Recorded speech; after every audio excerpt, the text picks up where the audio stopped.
Shalom à tous. Toujours dans le cadre de notre étude du Pentateuque, abordons en ce jour les 7 fêtes de l'Éternel. Cette étude sera principalement basée sur le chapitre 23 du livre de Lévitique. L'Éternel parla à Moïse et dit: « Parle aux enfants d'Israël et tu leur diras: les fêtes de l'Éternel que vous publierez seront de saintes convocations. Voici quelles sont mes fêtes. » Pour pouvoir mieux comprendre cette étude, nous allons commencer par définir certains termes nécessaires. Le terme de fête prête à confusion dans la pensée gréco-romaine parce que quand on parle de fête, on voit tout de suite un rassemblement au cours de la boisson, de la nourriture, des chants, des danses, un moment de réjouissance. Or, dans ce texte, le mot fête est traduit de l'hébreu moed, moed qui va donner au pluriel moadim, et ce terme moed a une connotation juridique qui fait référence à une convocation, une assignation. Moed, c'est donc une citation à comparaître, mais pas n'importe quelle citation à comparaître, une citation à comparaître à un temps fixé. Ce sont des temps prophétiques dans le programme de Dieu. Ce sont des temps qui ont une signification forte dans le projet de Dieu. Donc, ces moadim, ces saintes convocations, ces assignations à comparaître vont voir le jour à un temps bien précis.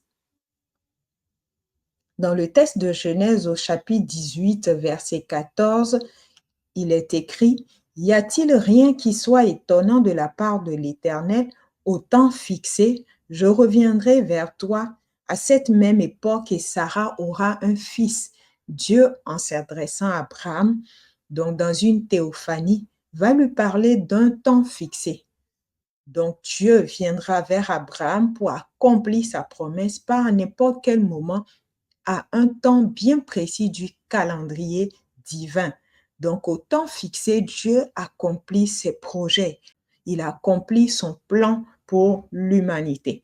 De la même manière que Dieu promet à Abraham de le visiter au temps fixé, Dieu veut voir son peuple, appelle son peuple à comparaître devant lui à un temps fixé. Donc, dans ce sens de Moed, on a une notion de forme. La forme, c'est la convocation, mais on a une notion de temps. Le temps, c'est un moment précis à respecter. Donc, dans ce texte, ces premiers versets de Lévitique, on voit cette notion de sainte convocation.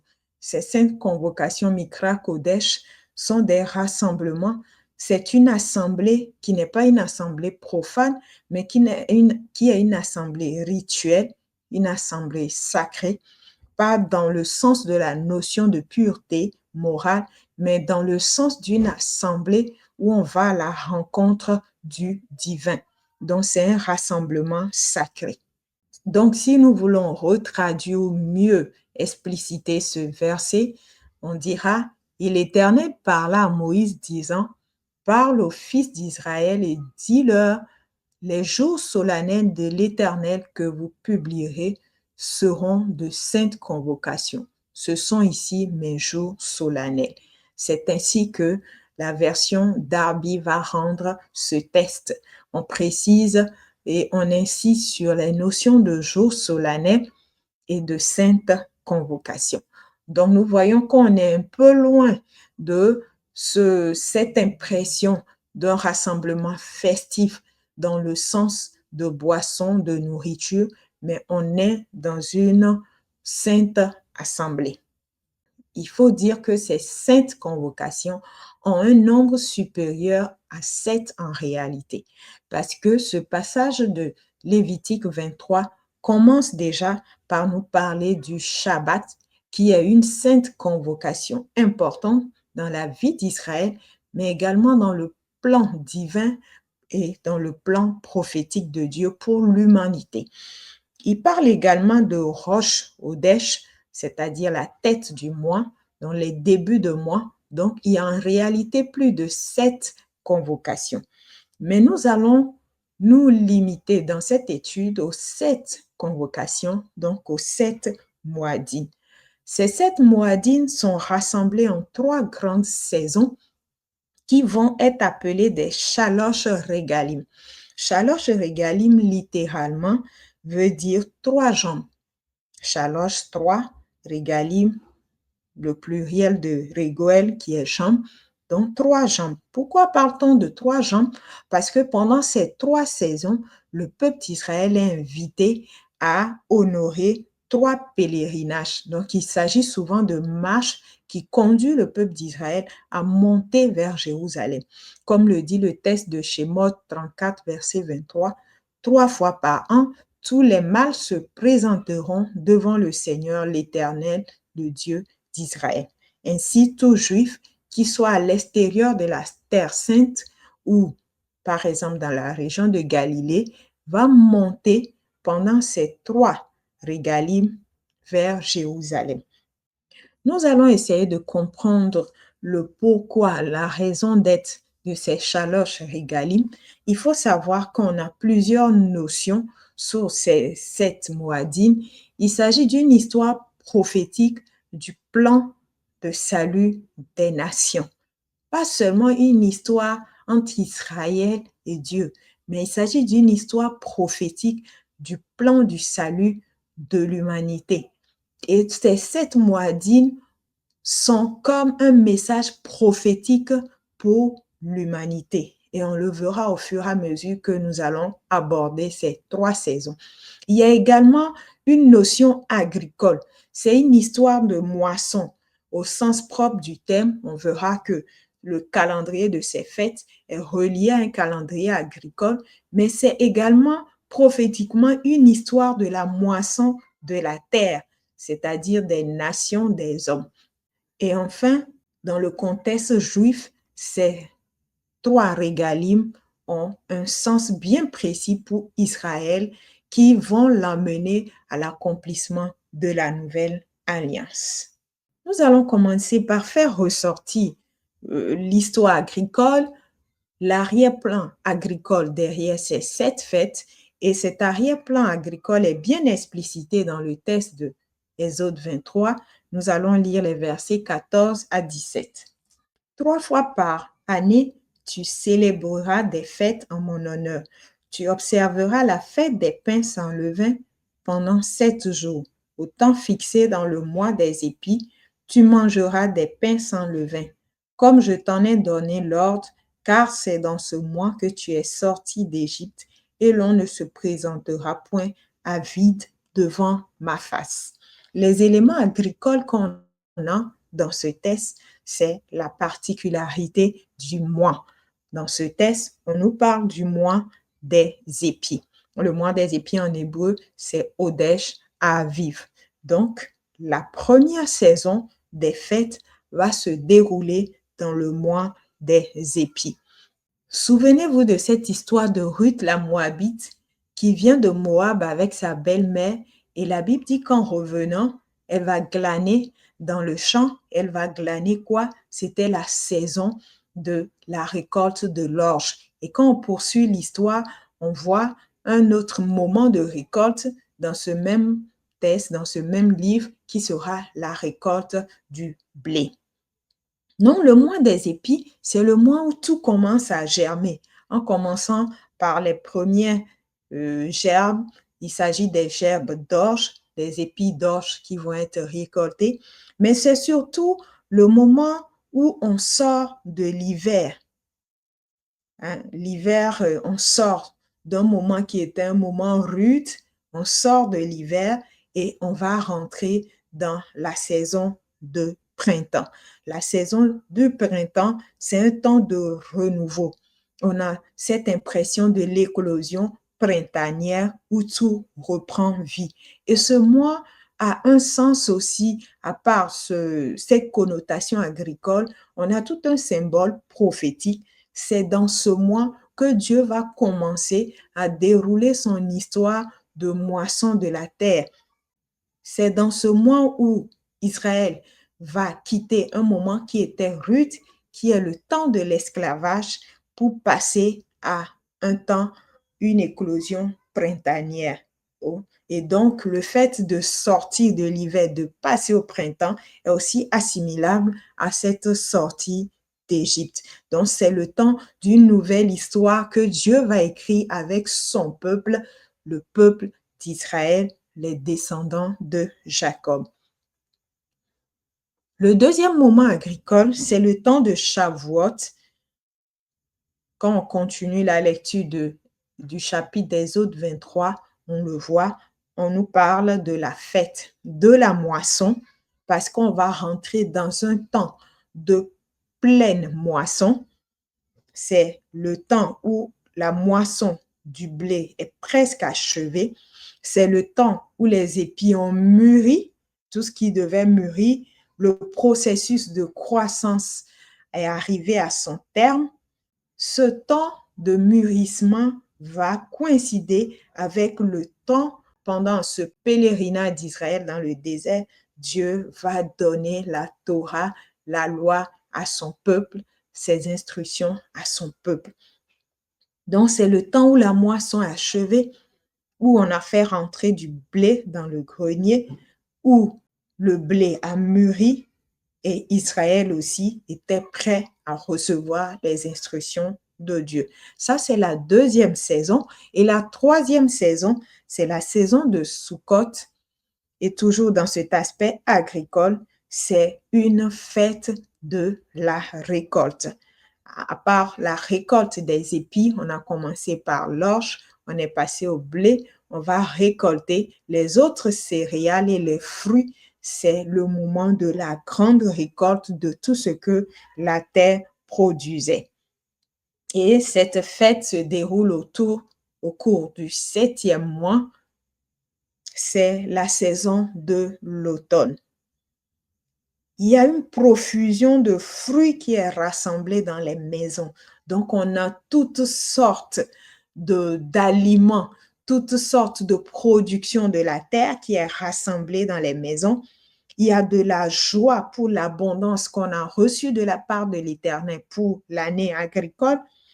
Et on a également cette saison les premières pluies qui vont permettre de reprendre le processus pour faire à nouveau germer des grains pendant la saison de Hodesh à Aviv.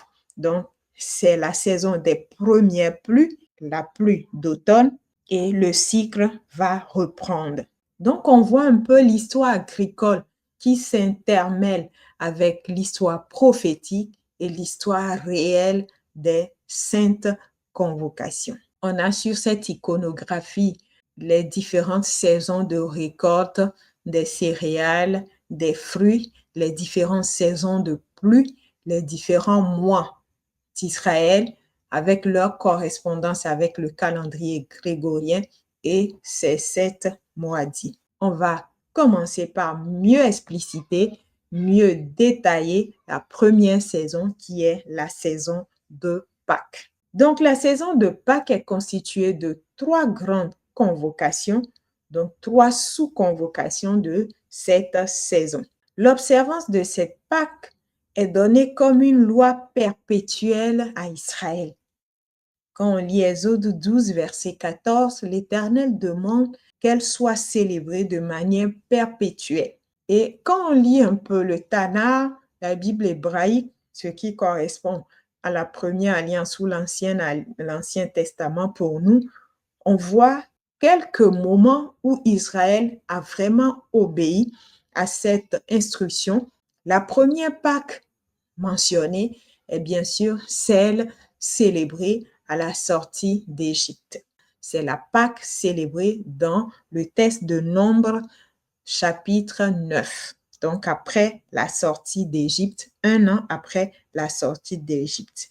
On peut le voir dans Nombre, chapitre 9, versets 1 à 5. Et c'est au cours de cette première célébration qui va avoir l'institution de ce qui est appelé Pessah Sheni. Pessah Sheni, c'est quoi? C'est la deuxième Pâque. On va voir dans ce texte qu'il y a certains qui, pour des raisons mortuaires, n'étaient pas aptes à célébrer la Pâque, n'étaient pas rituellement purs, n'ont pas pu donc sacrifier au rituel de l'agneau pascal pendant ce premier mois de l'année et Dieu va leur donner l'opportunité de le faire au deuxième mois de l'année, ce qui va être appelé le deuxième sacrifice de Pessah. Et cette année, en 2005, ce deuxième sacrifice de Pessah a eu lieu le 12 mai. La deuxième Pâque célébrée dans le Tanakh, c'est la Pâque qui a été célébrée dans la plaine de Jéricho. Banalement, près de 40 ans vont séparer ces deux célébrations. Nous avons la première année après la sortie d'Égypte, nous avons les 40 ans de pélégrination dans le désert et nous arrivons aux plaines de Jéricho. Israël va célébrer sa deuxième Pâque. La troisième Pâque mentionnée est la Pâque des réformes. On en a deux au fait. La Pâque des réformes sous le roi Josias et la Pâque des réformes sous le roi Ézéchias, que nous pouvons voir dans les textes de 2 Chroniques 30 et de 2 Rois 23. La dernière Pâque du Tanakh est la Pâque post-exilique après l'exil à Babylone et c'est Esdras chapitre 6 qui mentionne cette Pâque. On remarque que pour une institution qui doit être pérenne, pour une institution qui doit être annuelle, on voit peu de Pâques célébrées par le peuple d'Israël. Il faut aussi savoir que la fête de Pâques a évolué au cours du temps. Certains éléments de la Pâque, par exemple d'Égypte, ne sont plus reproduits. Cela va de soi, le sang qui est mis sur les poteaux des portes. Nous voyons également qu'au cours de la période de la vie terrestre de Jésus, d'autres éléments ont été ajoutés comme les coupes de vin dont il n'était pas fait mention dans la Pâque d'Israël. Donc, on le retrouve, ces coupes de vin, les 4 coupes et même les 5 coupes dans les célébrations de Pâques, de Pessah du judaïsme. Pour mieux comprendre ces 5 coupes, je vous invite à écouter le podcast qui a été fait à cet effet sur le Seder de Pessah. La forme de célébration sous le deuxième temple, donc, est aussi différente de la forme de célébration après le deuxième temple. La forme de célébration sous le deuxième temple, le 10 Nissan, l'agneau était sanctifié. Ça sous-entend quoi? L'agneau pascal qui était âgé d'1 an, qui était sans défaut et qui a été inspecté par le sacrificateur, qui a été jugé apte pour être le sacrifice pascal, va être mis de côté, va être mis à part. Donc, on dira que l'agneau est sanctifié et cet agneau mis à part du troupeau sera appelé l'agneau de Dieu. Donc, le 10 Nissan, l'agneau de Dieu est choisi et sanctifié et le 14 Nissan, cet agneau sera sacrifié, immolé. Cet agneau est immolé au temple, on fera l'aspersion du sang, sa chair sera consommée au cours du repas du Seder de Pessah. Ça dépend des différents courants du judaïsme. Ce Seder de Pessah est fait selon la Haggadah de Pâques, donc le déroulement liturgique de la Pâque. Et ce Seder de Pessah va être accompagné des herbes amères, des pains sans levain, des coupes de vin. Au cours de ce repas, on lit les psaumes du Hallel. Il s'agit des psaumes 118 à 133 et le psaume 135. Donc la Haggadah de Pâques est tout un moment codifié où il y a des récits où s'intermêlent une instruction donnée aux enfants, en même temps un moment d'instruction et un moment de célébration et un moment d'espérance d'attente du Messie. Il y a une particularité, par exemple, c'est que la nuit de Pessah, classiquement, on reste éveillé pour les festivités de Pessah.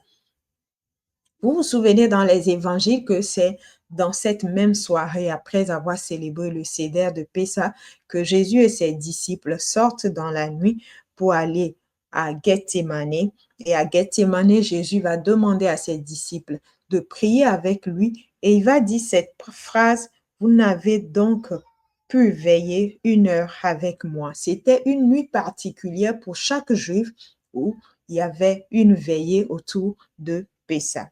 À la synagogue, donc en ce jour particulier, on va lire la Megillah des Cantiques des Cantiques. Pour le judaïsme, ce rouleau des Cantiques est une parabole de la venue du Messie.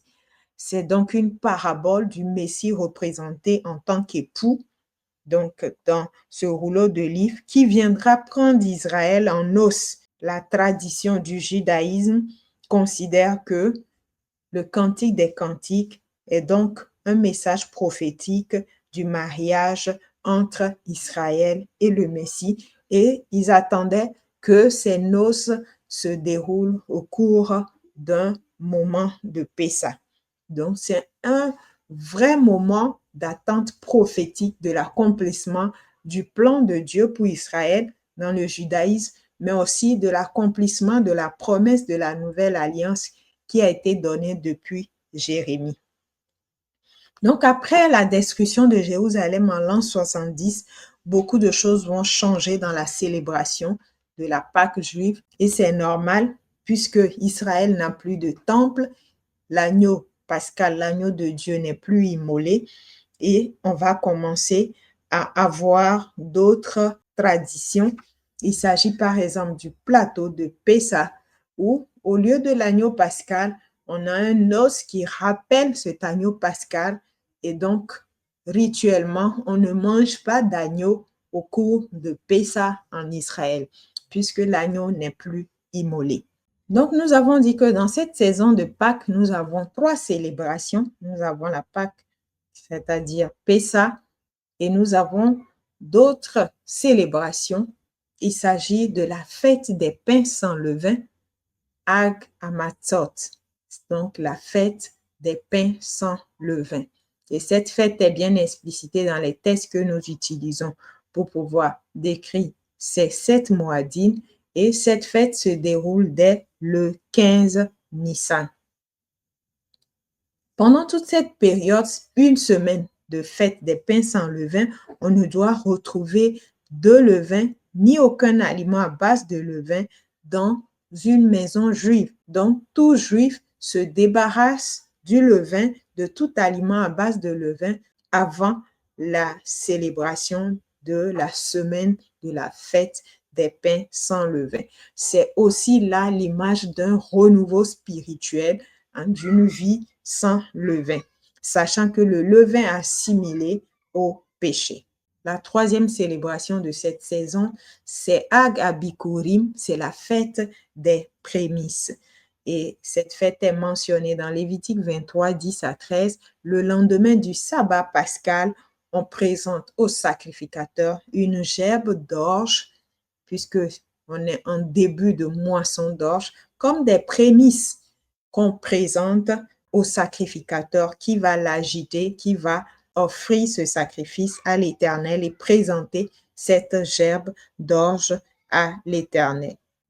En conclusion, qu'est-ce que nous retenons de cette étude sur spécifiquement la première saison qui est la saison de Pâques, de Pessah? Nous retenons l'image de l'agneau pascal. Or, nous qui sommes du temps de la nouvelle alliance, cet agneau pascal qui est appelé l'agneau de Dieu, Paul disait aux Corinthiens, dans 1 Corinthiens 5, verset 7, « Faites disparaître le vieux levain afin que vous soyez une pâte nouvelle, puisque vous êtes sans levain, car Christ, notre Pâque, a été immolé. » Paul déclare que Christ est notre Pâque puisqu'il est l'agneau qui a été immolé. Et de la même manière où dans cette saison de Pessah, on parle de l'agneau qui a été immolé, on parle également de cette pâte nouvelle que nous devenons, cette pâte sans atteinte, sans levain, sans péché, puisque Christ, par son sang, l'agneau immolé par son sang, nous purifie. Il nous donne un nouveau départ, comme une nouvelle saison, cette saison printanière où on sort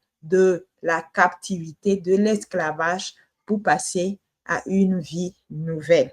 Et enfin, dans 1 Corinthiens chapitre 15, le verset 20, Paul nous instruit toujours en disant « Mais maintenant, Christ est ressuscité des morts, il est les prémices de ceux qui sont morts. » Et nous aurons le temps encore de le préciser que l'agneau a été immolé pendant le sacrifice de Pessah, La résurrection de Christ s'est déroulée au jour de la fête des prémices. Ainsi, Paul déclare, Christ est pour nous les prémices de ceux qui sont morts.